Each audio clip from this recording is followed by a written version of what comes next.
it's Grandmaster Jerry Sassy Fontaine. This is another episode of Anime Power Talk. Sport Karate at the Dojo. Today we're going back to the days before I could vote. It's a long time ago. This is a person here who literally was one of the top fighters, but you're going to hear it from him. I'm going to ask him the past, the present, and the future, all the way from, I believe, Hawaii. I might be corrected. We'll find out.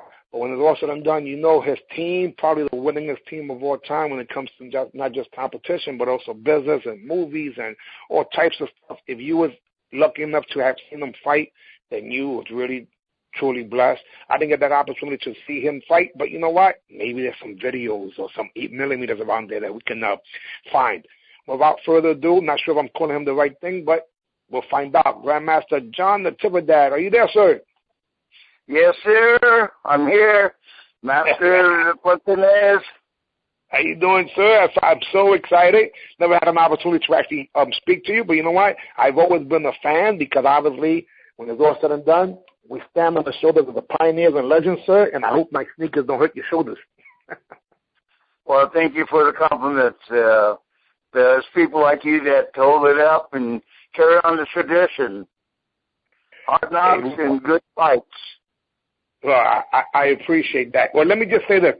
I'm going to ask you, in the beginning, what it was, either your motivation, your inspiration, or your desperation to start off in the martial arts. And if for some reason you don't hear me, sir, it's because I put myself on mute, because it's not about me, it's about you, for all of us to benefit from.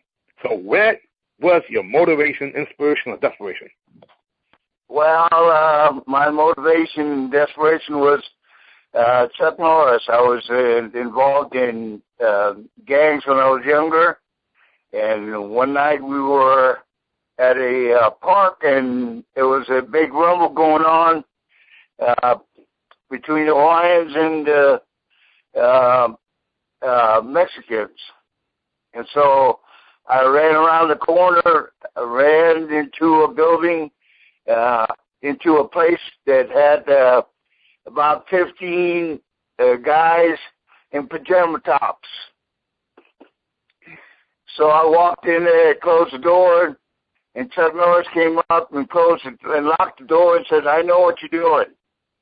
Now you got a choice. You can either get out of here by fighting 18 of my black belts, or you can sign up." I signed up. Wait, I gotta stop. That's the best story I have ever heard. It was do or die, huh? Yeah, I figured out there's no way I could beat those 18 black belts. There's no way. I figured I signed up for it until I was a green belt and quit.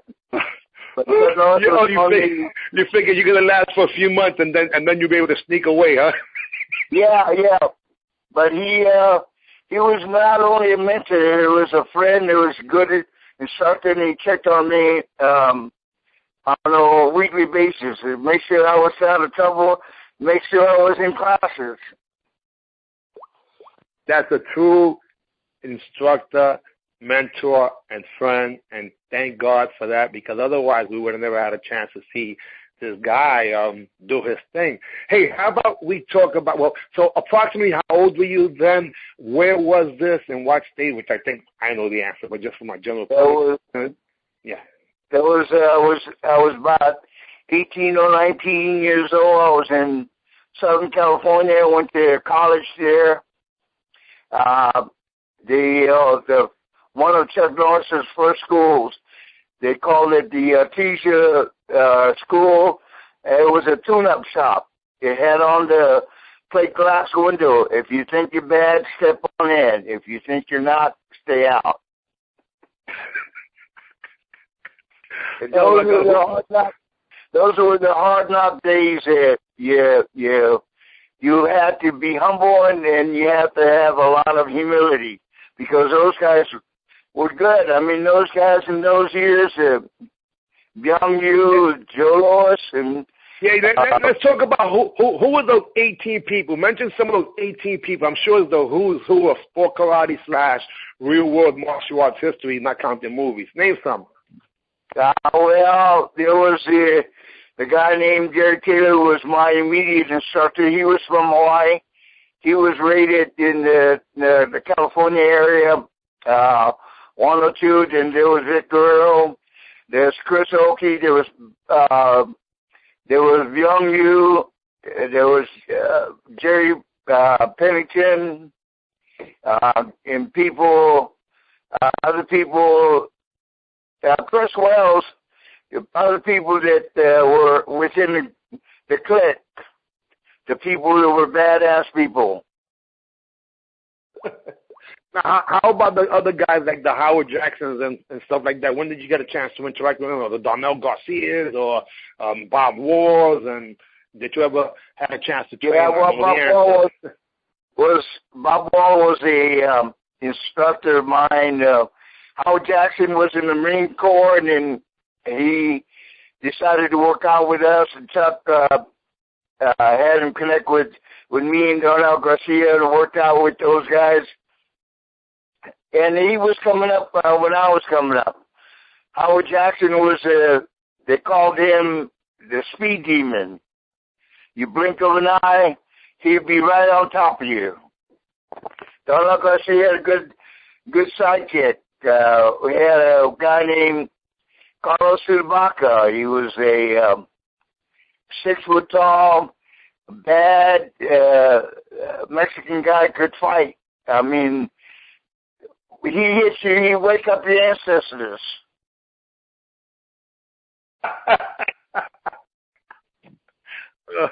Oh my God! It sounds like you had a bunch of fun, huh? Oh yeah, I mean, I was coming up. It was good that I had those guys to fight with, and those guys as I was coming up, because to be good, you have to fight the best. And you was definitely blessed. You was blessed to be able to train with the best, no doubt about it. Yeah. Chuck Norris used to line us up every Friday night.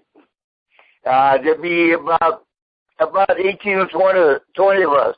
When he was working out and when he was in competition, he would go from one line, or at the bottom of the line, to the top, 2 minutes each. By the time he gave us 1 or 2 breaths, he'd come back down. Somebody said, "Can you hit that hard?" I said, "Well, yeah. That's my great grandpa." Oh man! All right, listen. Let me go a little further back. Only so like that we have a historical, chronological history on you, because I'm not being redundant, I guess. But you're originally from Hawaii. What island? Give me some background. What's your where you from originally? I grew up in Oahu, North Shore. I started I took a few classes in Coach Kimball. When I graduated from high school, I went to California. I ended up in Southern California, and I got mixed up with some bad things, bad people. And not influential people. When positive thing in my life was when I met Chuck Norris, and he continued on training me. Let me mention some names. Thank God he saved you, because otherwise we wouldn't have you here today, right? Gotta watch you.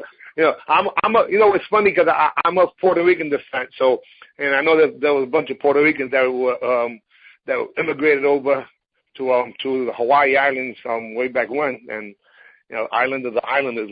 We have a different blood. You know, it's kind of crazy, but the island people. Doesn't matter if it's the Caribbean or the Polynesian. Doesn't matter, right? Yeah, they're island people. They're fun-loving people. Yeah, but don't get on the wrong side. Yeah. Yeah, I had a chance to have Master Mike Stone come over to the Bronx, of all places, and have some food with me after he did a seminar. And right in the middle of the Bronx in the project, him and his wife had the best Italian food. You know, he was comfortable. Yeah. Let me mention some names. I'm going to toss up some names, and then we're going to backtrack. If I mention someone like Mike Stone, what's the first few things you think about? He was an inspiration to me. He was from Hawaii. I figured out, we come to the big mainland. And it doesn't matter where you're from. As long as you give all your heart and train hard. And my son was a guy that I wanted to be like. He inspired me. Good old Hawaiian guy. Won everything. Never lost. It's hard. Yeah, never lost a fight. And he was humble, and he was a perfect gentleman. Very intelligent too.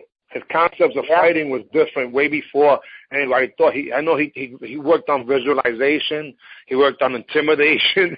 He worked on the follow through, and he didn't lose because he didn't think that was possible. That wasn't on his agenda, which is pretty. Yeah, well, we had guys like Algene Claudio, Paul Bunda from my hometown, Mike Stone, and Burris White, and myself. Guys that came from Hawaii to compete against the tough guys in the mainland. We still won. Incredible. Okay, so now let me mention just a few people, only because, again, so, I consider you what you are, which is one of the pioneers and legends of the sport and martial arts in more ways than one. But in addition to that, you was both not just a student and an instructor and a team member and then a consistent winner. So I know that you still obviously not just know but remember. Thank God for our memory, right?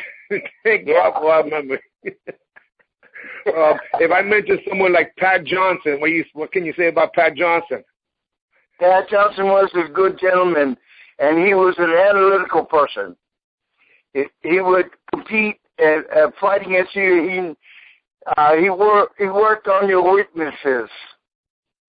So he knows he had the eye for the type of fighting that he wanted, that you fought him against. He knows where you're going to be at, what you're going to do. So he studied you. Yeah, he studied you. Remember, he's a New Yorker. It's Buffalo, New York, but still New Yorkers, and they're different too. Yeah, he was telling me. He told me that. He said, "I'm from New York, so we know how to hit somebody." That's my problem. I'm a Puerto Rican from New York, So I've been kind of crazy for years. Now, you mentioned Byung Yu. Now, Byung Yu, was he a classmate? Did he come from Korea already doing martial arts? Give me a little information on Byung Yu. Byung Yu, he was on when I first saw him, he was on a team of Koreans. He fought in the Pro-Am. And he used to come down to the studio, our RT studio, Chuck Norris' studio, and work out once in a while. Guy was fast, and he had some good legs on him. And if I remember correct, he was also older than most of you guys, too, right? Wasn't he? What's that? Byung Yu was older than most of you guys, I believe. Yeah, he was in the generation between me and Darnell Garcia and those guys coming up. And the last generation was Mike Stone, Chuck Norris, Joe Louis. Even if Joe Louis was still competing. Right. Well, you know what? Byung Yu knocked out the teeth of my favorite fighter of all time in terms of from New York City, the guy that I call the best pound-for-pound fighter from New York City. His name is, rest in peace, Sean William Oliver. And Byung Yu did a jumping back kick in 1974 at the All-Americans Henry Cho's tournament and knocked his teeth out. Yeah.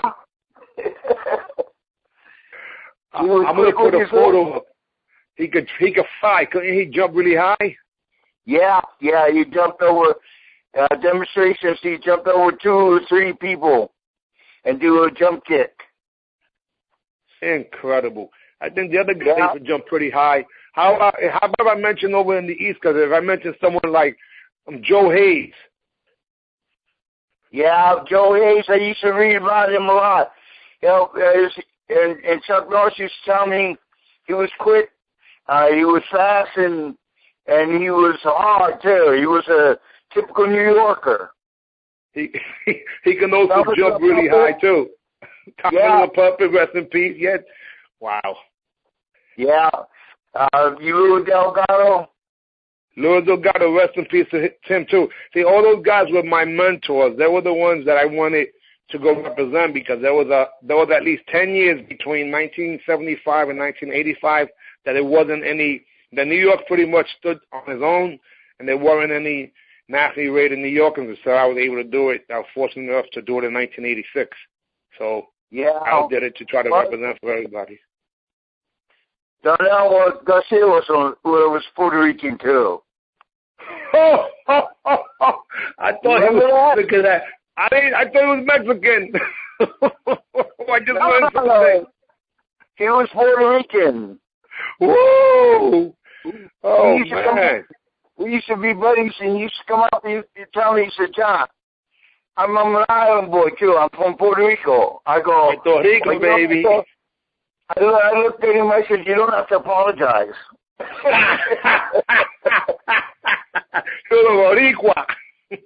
Yeah. Him and we were good buddies with me, Darnell. We used to run around, me, Darnell, and Howard Jackson and Ralph Alegria. Wow. All those guys. Wow. Yeah, and you talk about United Nations. We were, we used to tell Howard Jackson, the fastest man that beat Bill Wallace on his kick. Incredible. I said, Howard, no wonder you can beat Bill Wallace. You're small. You're short. You can get under that leg and hit him. Hey, how about if I say somebody like Jeff Smith? What can you say about Jeff Smith? Oh, I hated fighting that guy. I love him like a brother, but we used to fight all the time. I mean, Jeff, when he hits you on your blocks, he still makes your ancestors' voice up. Jeff could hit like a mule. Oh, man, but he has a big head, so that's probably part of it, you know? Yeah. I used to laugh at him. I said, Jeff, why you hit me so hard? He said, that's the way I fight. Back East guys fight like that. Oh, man. But you know what's so funny? That Jeff Smith, the D.C. bomber, is really from Texas. So that's part of that Taekwondo, Allenstein, June Reed, first generation mindset, you know? Yeah. Pat Worley and John Worley and all those guys, Jim Buten. I used to love fighting those guys because those guys will fight you hard. Right. And they wouldn't give you your quota. You know, I told Jeff one time, I told him, where'd you learn that? What boy, where'd you learn how to punch so hard? He looked at me, he says, because I want to hit you hard. You don't cry like a baby.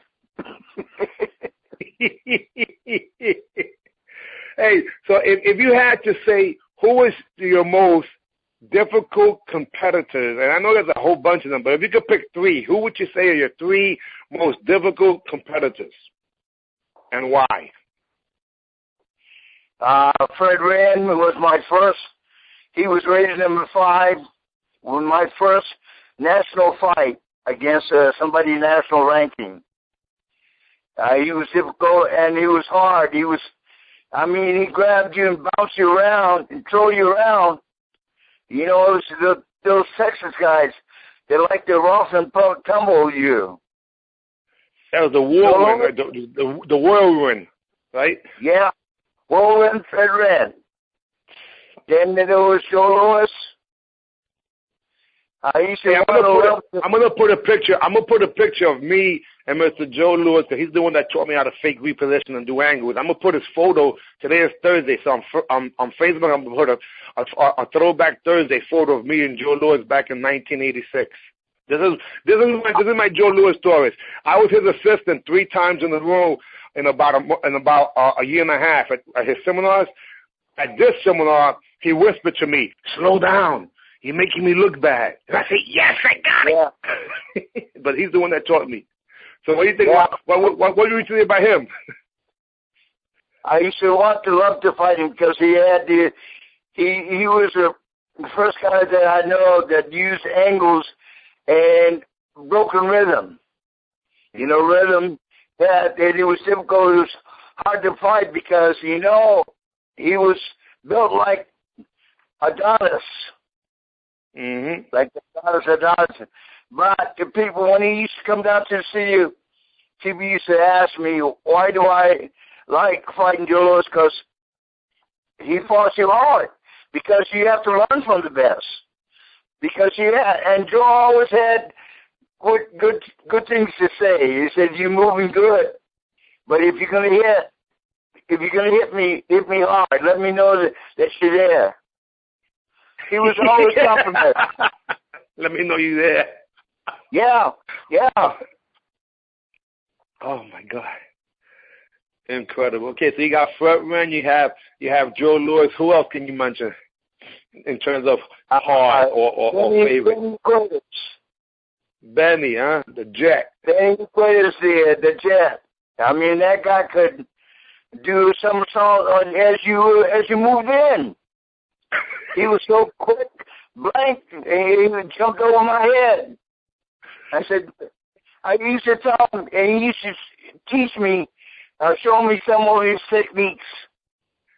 I said, you know, for guys that were coming up, I mean, I learned everything from all those guys. Benny had good timing, good movements, and he had combinations. Right. Well, he had to make up for his height, right? He had to make up for his height. Yeah, well, he was good at that. He had the speed, he had the movements, he had the combinations. Yeah, he had the heart too, right? But and then again, let me throw a name. How about Arnold Okides? Arnold was, I didn't like fighting him. Arnold was just bad. But he was a good gentleman. I know the whole family. The whole family was tough. And they treated you. You know, I had a couple dinners with them, and mothers used to come up and tell me, "Come on over and grab something to eat." Their whole family were good families, and they were good fighters, all of them. Wow. Yeah. That's the number. I'm just gonna ask you for one more person, only because, and I'm not sure, you know, how many times you saw him, but he's one of my mentors and probably, you know, best friends. And he just finished calling a few seconds ago, but I had to ignore that call because I'm on the phone with you, obviously. And that's Mr. Joe Corley. Oh, Corley. Joe Corley. Joe's the first guy that I know that used his legs a lot. He was, first met him in Battle of Atlanta. I used to watch him and know his movement.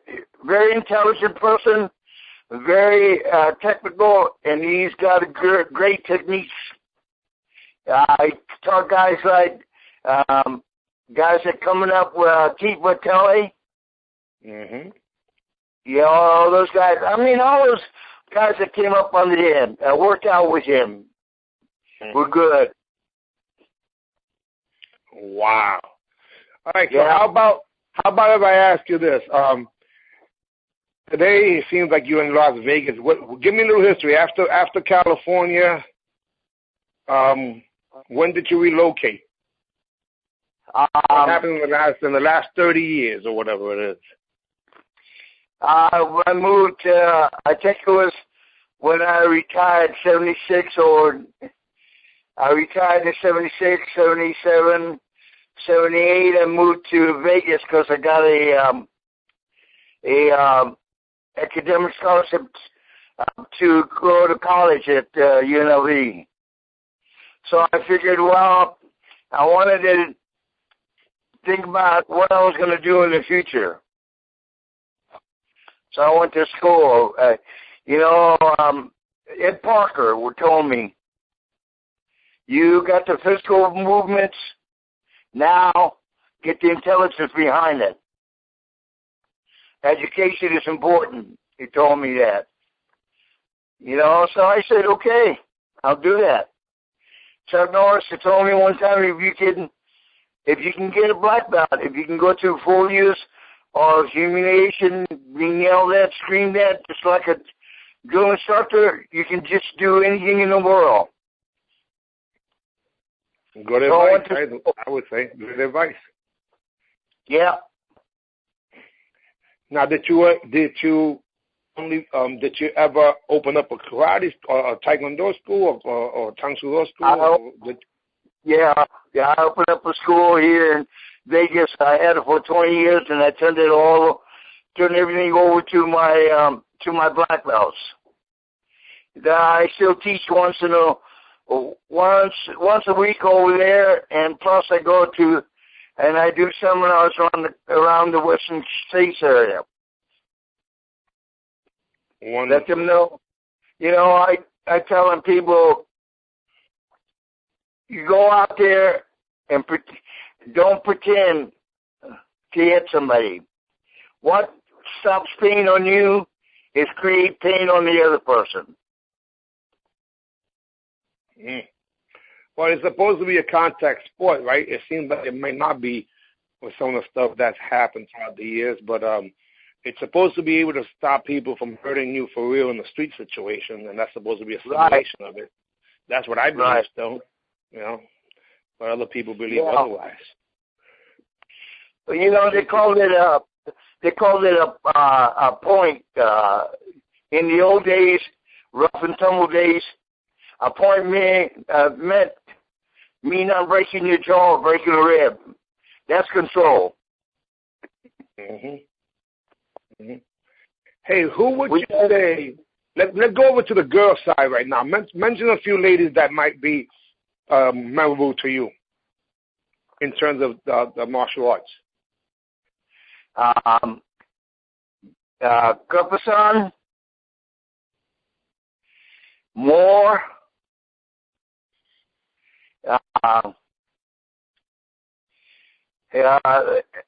what's her name? Emerson, and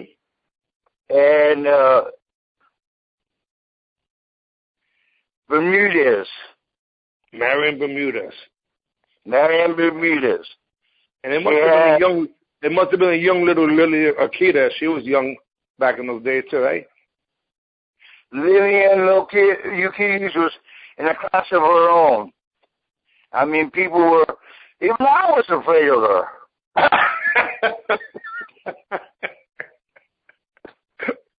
Yeah, she was tough. Oh, that's so funny. Do you know who's Linda Denley? She came a little after, but yeah, my good friend Linda. Linda was tough too. Mm. I asked her for a kiss. One time. She said, "Natividad, if you can block my punch, you can kiss me." I didn't try it. She's a good woman.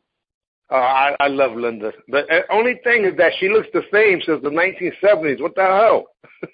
She never aged. Yeah. No, I have to tell her to send some of that bottle stuff over to us. You know, I just had an interview with Malaya the Casco Burnell, and she looks damn young too. What the heck is that about? Yeah. We can tell those people, hey, listen, just because, you know, we're up in age doesn't mean we have to look old. Send us some of that lotion. They got the snake oil, man. Yeah, they have that beauty that keeps them looking young. I said, no wonder. I don't want them around me. They make my heart skip a beat. I agree. I agree. Oh my God. Hey, so now when you're in Vegas, I don't know if you know this gentleman, and I apologize for not knowing every one of your students, but there's a gentleman that's part of the Chuck Norris operation, or at least we used to be. His name is Stan Witch. Do you know who he is? Yeah, I know who he is. Okay. Was he a student of yours? Yeah. He runs the USAA tournament out here. Mm-hmm. You know, was he ever your student? Yeah. He's okay. He runs a lot. He does a lot of business with the martial arts out here. Yeah. Well, I guess my question was he ever one of your students or anything like that? Only because when I think about Vegas and Chuck Norris, I think about you. I didn't think No.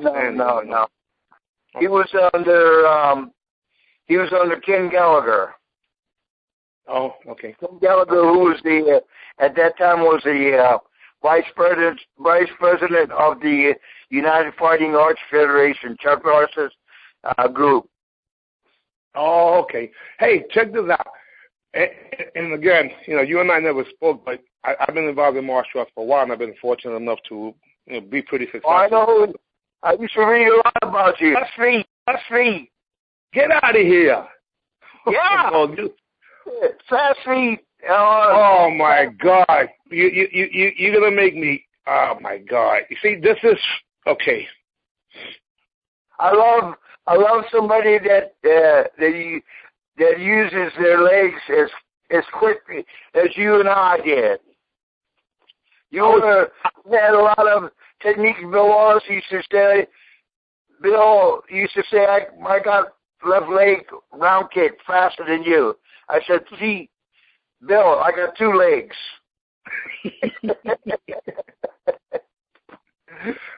That's another good friend of mine. Yeah, well, Bill Wallace right now, he's doing a seminar in South Carolina this weekend for Jesse Bowen over there. Yeah. So when he comes back, I will be interviewing him also. But yeah, I am. This is something that, guys, those of you who listen, please understand this. I'm speaking to a gentleman who I never officially had a chance to meet, but I've always been a fan of because he was.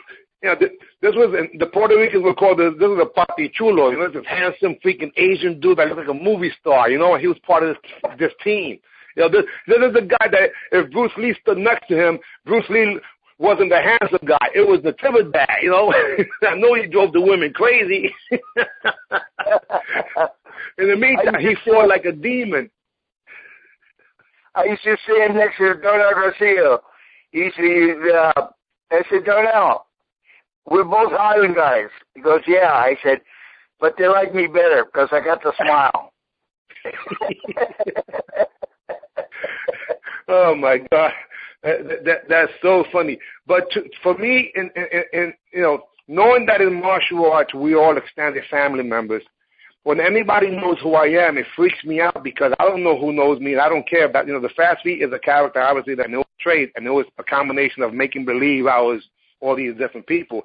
I had to read the magazines and visualize what you guys were doing, and that really made it, where I didn't know what you were doing. I knew what they were doing in New York, but New York was always different, hardcore but different. But the kick is in the movies. My instructor was Sang Soo Tiger Kim, and I came up with Murakon Tang Sudo, so that's where I had a chance to learn how to do these kicks and stuff like that. But to do it as a competitor, I had to look at guys like, Bill Wallace and my era. I was watching Keith Vitale and Ray McCallum and people like that, Yeah. Ray but to know that's a good, hard man. No doubt about it. Yeah, and a good gentleman, too. Mm-hmm. And Ray's the type of guy, if he doesn't like you, he doesn't like you. He's a good old Texas boy. Yeah. How about his instructor, rest in peace, Demetrius the Greek? They had a chance to what do you think about him? Great man. Yeah. Great man. To get that training and still and there's students coming up, that's hard to do. To have people carry your agency, your techniques, you forward to the future. Incredible. The amount of people, I just recently interviewed Rudy Smetley. I interviewed Ray McCallum. Later on today, I'm doing Troy Dorsey. And hopefully I'll be able to find someone like Cliff Thomas and Billy Jack Jackson. There's so many people that came from the same leg, even though they were Alan Steen, June Reed, Tex Rondeau, Pat Burrow, so forth. But him in particular, he only had a handful of students, and all of them are legends themselves. So you're right. I would have to agree. But that's the same thing with Mr. Norris. You know, Mr. Norris had so many champions that, hey, listen, my competitor and my nemesis, and I'm proud to say I do have a winning record against, was Chip Wright. You know, and Chip Wright, to me, was Chip Norris, the closest thing. Chip Wright, Chip Wright. I mean, he had everything. He could jump, he could kick, he had the timing, you know, and best of all, he looked like Chuck Norris. That's what I mean. Great person. You know, I talked to him one time. He had the tournament up here with the UFAF organization. I said, Chip, you got to have all those techniques, and to boost it all, you got to look like Chuck Norris. Can't you just have half of it? Incredible. Hey, listen, you know what I was able to do, which sounds crazy, but I invented a karate uniform you could wear in the street like a warm-up suit, right? And I did this back in 1997. And all of a sudden, for UFAF, for the WCL, and also for the Kickstart program, I made uniforms for Mr. Norris. Good. Yep, I was making uniforms for you. Like I said, UFAF, the World Combat League, the second year, I made the uniforms and the Kickstart program. So Mr. Norris has a few of my uniforms, which I think is kind of freaking cool, you know, to think that. You know, I never met him. We've been in the same room. We never had a conversation. He always had people around him. But my mentor and my public relations guy in the 1990s was a gentleman that was good friends with him, which was Grandmaster Aaron Banks. Aaron Banks. Yeah, I remember him when I went to New York a couple times. Yeah, so he's yeah. And he had a good business mind. Yeah, he brought Mr. Norris down. He brought, in 1967, I think he brought all those guys down, including it was Skipper Mullins, along with Mr. Norris and Stone and Lewis, and they won that at the World of Astoria. Yeah. There's a lot of history there, a lot of tradition. A lot of people like you to carry that forward. You make sure it doesn't get watered down. No, I can't help it. What I'm doing is the opposite. The reason I'm doing this, sir, one of the main reasons is because if I went to war and all I can have was 300 people in my army or my team, like the movie 300, you, Mr. Natividad, on my 300. I need you on my side, you know. But I don't want you against me. Yeah, no, thank you. I tell my students, once in a while they ask me to go to a tournament. I said, if you can hit him, stop him. If you can't and you want to play the game, then you got to go to someplace that they play the game good. If you want to rough and tumble, go to Texas or go back east. Mm-hmm. Those guys will hit you upside the head and look at you and smile. And try to stomp you to China. Hit the floor, you're in trouble. Yeah. There's a big difference between slapping you upside the body or hitting you with a round kick or a heel kick. Oh, man. Like Mike Stone said, you pay $5 to fight me? That's an insult. I just think I will knock you out. Oh, man, you know what? It seems to me that your energy and your passion is still there, and that's incredible. That's what keeps it young, I would think, those memories, and this is part of it. Those of you who are listening, again, you listen to.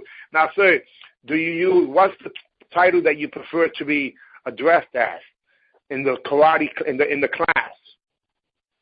Oh, they call me Master Natividad. Very good. So Master Natividad is sharing some information now. And again, I'm going to be a little biased here because I'm really curious to find this out. And honestly, I'm I'm full of emotions right now. When you say the word the name Fast Feet, you messed me up. What do you know about that? I mean, give me. I have no idea. So, what I used to read a lot about you and all your kicks and you used to call me Electric Legs Natividad. You know, I was amazed. You know, I tell people, I said, listen, look at my arm and look at my feet.